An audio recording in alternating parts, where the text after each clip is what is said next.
immortal. So, but later on we'll talk about this kind of things. And now I'm retired. And there's three things: as long as I'm physically fit, and as long as I don't get what one powwow amongst calls old-timers disease, that I'm going to engage in three activities. One will be truth-telling, and to do so fearlessly, because now I don't have anybody there's nobody that I need to impress, or I'm not working for. I spent most of my years in higher education institution. I was an associate professor of Indigenous Nation Studies and Indigenous Nations in Dakota States, over here, 23 miles down, 30 miles down the road, Highway 23 in Marshall. I don't have to impress anybody with promotion anymore. But I spoke the truth there too, and they didn't like what I said.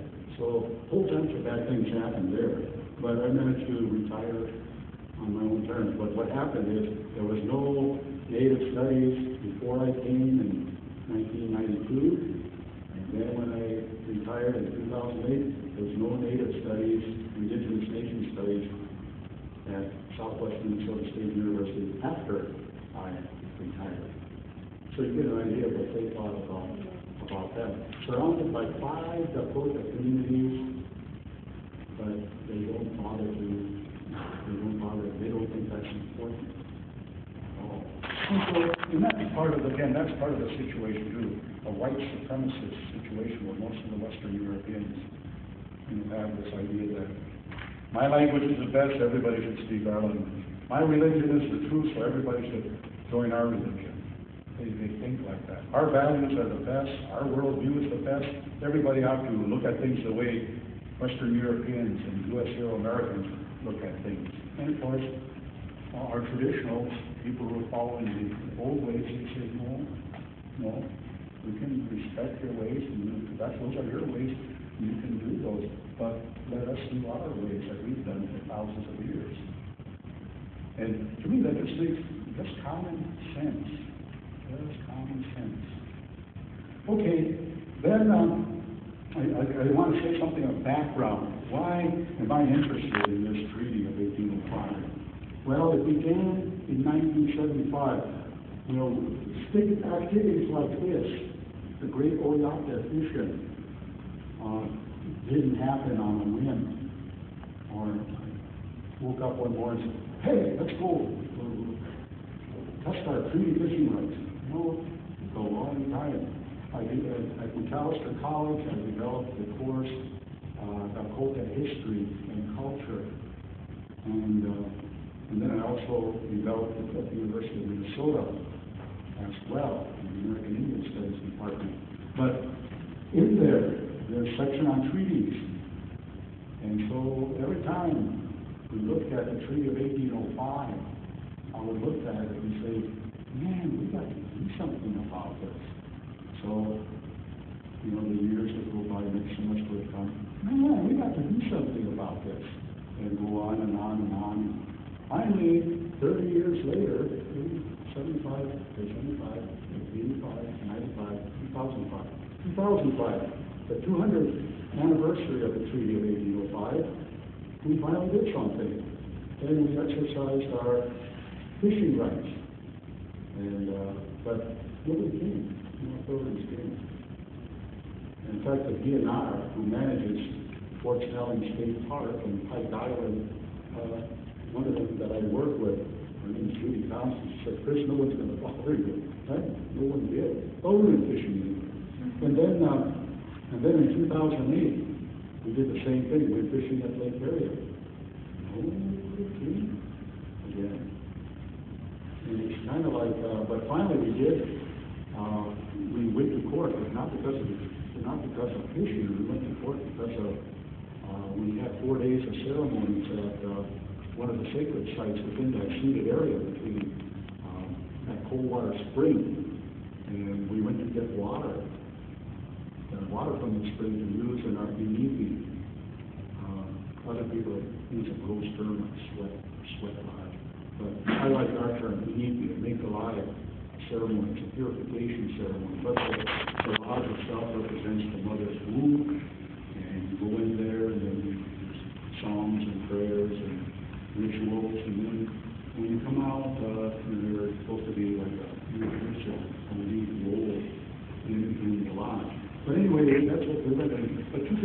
guns after we got the water from the two guys with guns.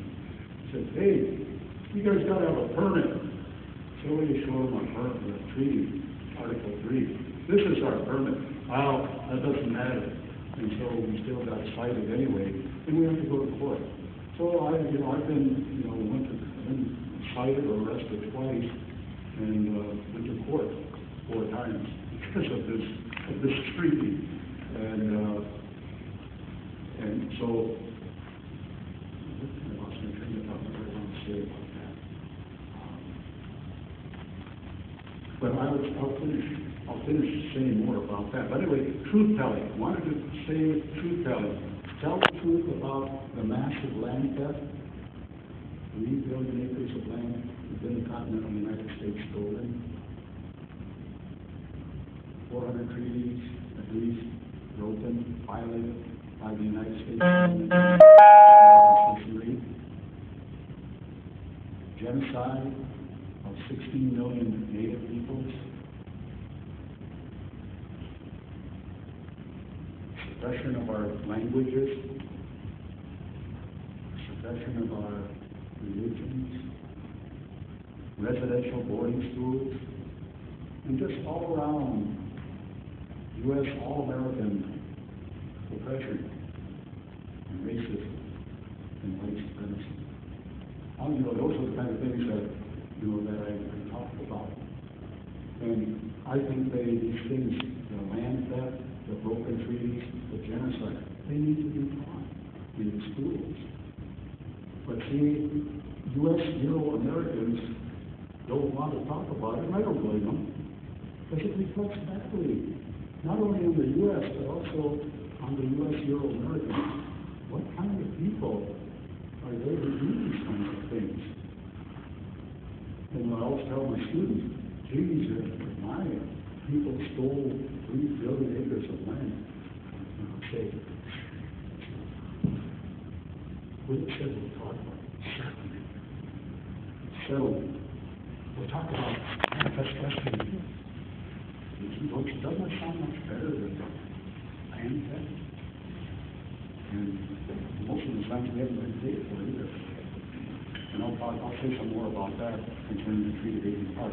Anyway, those are the kind of things that I want to talk about. Also, the second thing, so truth-telling is one, the second one is justice, but taking the form of economic justice, land reparations, payment for land, and then land restitution, return of state, federal, county, municipal lands to, not individual lands, but governmental lands to the Dakota people. Like, for example, I'm going to be talking to our council about asking for the return of Upper Sioux Agency State Park.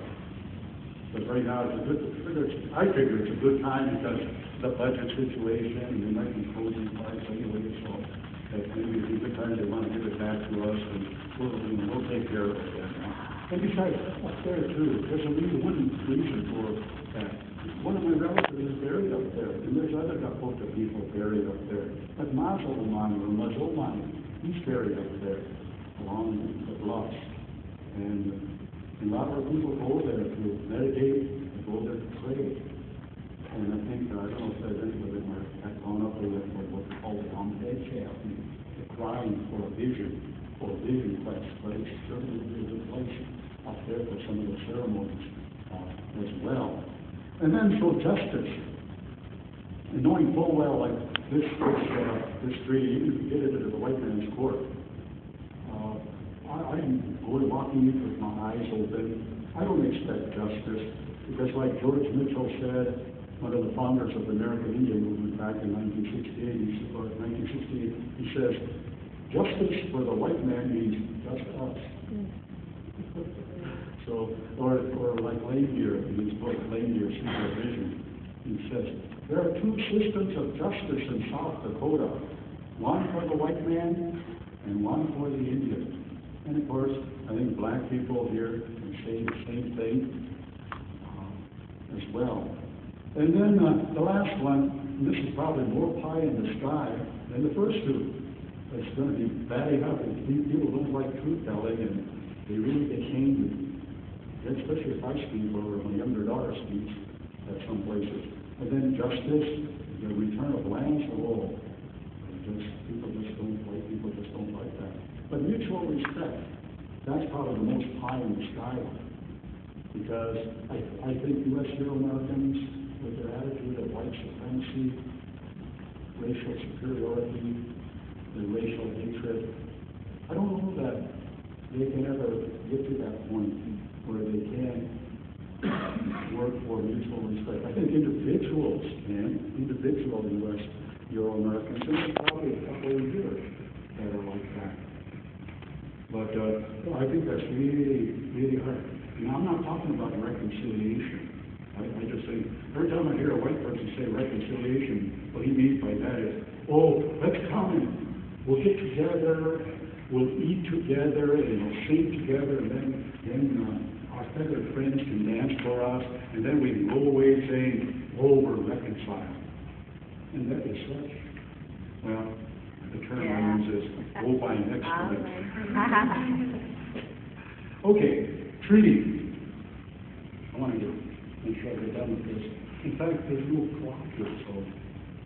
Where's Cold Spring? What? Where's Cold Spring? It's there by Minnehaha Falls, Veterans Hospital, Bishop Whittle. It's in that general area. Okay, so real over here. I'm going to try to stick to the final guy there. Okay, the Treaty of 1805. One of the reasons, just one general comment for introduction, that the U.S. was engaged upon its imperialistic enterprise. In fact, one female historian by the name of Angie DeVoe once referred to federal Indian policy as true American imperialism. True American imperialism. Because they invaded the lands of native nations one by one by one by one, and one by one by one by one, they fell. They were conquered. And a couple of native leaders had the vision that we need to unite to fight against these people after they discover what kind of people they are. Give them some land. Initially, they gave land to some of these people, taught them how to farm, and they showed their gratitude by stealing more land and killing our people and invading our lands, exploiting our lands. And so, the United States then they were involved and they were competing with Great Britain for land. So they wanted to establish dominance in the upper Mississippi River Valley. And so they sent Zebulon Pike to negotiate for the United States government. And he met with some Lakota people then at the present day site where the Minnesota River joins the Mississippi. And that, by the way, too, is a sacred area. That's Dakota Garden of Eden. And our people call it Makacho Kayaki, center of the earth. And so it's sacred to our people. And of course, when you've got a 7-county metropolitan area, about 5.5 million people, the sacred dimension is considerably overshadowed. But our people still go down there. They go down there to pray. They go down there to hold ceremonies. And sometimes in some of the branches, you can see the prayer ribbons. You can see the tobacco ties of our people who follow the old ways of our people, still down there. And it's probably the traditional peoples who are following the old ways that are interested in trees. Like here, we're a heavily colonized and Christianized community here, as most of the Dakota communities are. So when I say colonized, that they have totally accepted the white man's beliefs, values, outlook, worldview, perspective. They've accepted his language. Well, they've suppressed our language, and they've accepted his religion, and they suppressed our religion and ceremonies, and they replaced it with theirs. So that has happened. Anyway, I just want to say here that whereas a conference held between the United States of America and the Sioux Nation of Indians, anytime you use that word nation, then that means Oyate. Oyate, that's right there, great Oyate, Kushe, Oyate. And that consists of the Ocheti Sakoi, the 7 fires. And I deliberately chose that word because then the 3 dialects could fit in. They all accept that word. Those who speak with D like we do here, the Eastern Dakota. Those who speak with the N, the Nakota. And those who speak with the L, the Lakota. That we could all unite under that term, Oyate. And so we had what we call T2, dwellers on the plains and prairies. That's one of the fires, one of the 7 fires. And in English, they say this T2 means dwellers on the prairies or plains. And in English, sometimes they say Teton. You've probably heard that expression as well. In the group that I belong to, Wapapetu, when they say Wapaton, it's a town in North Dakota that takes that name, Wapaton. Or the Sissetuan, which my father was, dwellers by the fish capital, or Sisseton. There's a town in northeastern South Dakota that takes that name, Sisseton. But nobody knows what those mean because none of that is taught. That those words don't really, yes, they do indicate a geographic location, but they indicate real life people. Real life people. But none of it is taught. None of it is taught because it's not considered important. It's insignificant.